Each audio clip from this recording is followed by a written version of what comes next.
رب اغفر لي ولوالدي ولمن دخل بيتي مؤمنا وللمؤمنين والمؤمنات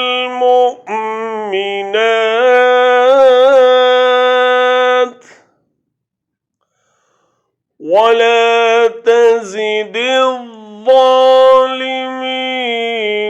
إلا تبارا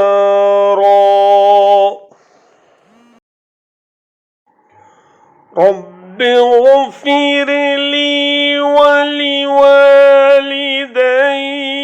ولمن دخل بيتي مؤمنا وللمؤمنين والمؤمنات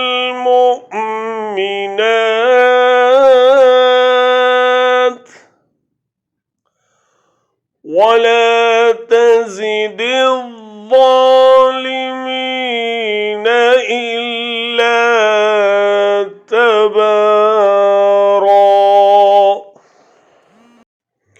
ऐ मेरे परवरदिगार, तू मुझे और मेरे माँ बाप और जो ईमान की हालत में मेरे घर में आए और तमाम मोमिन मर्दों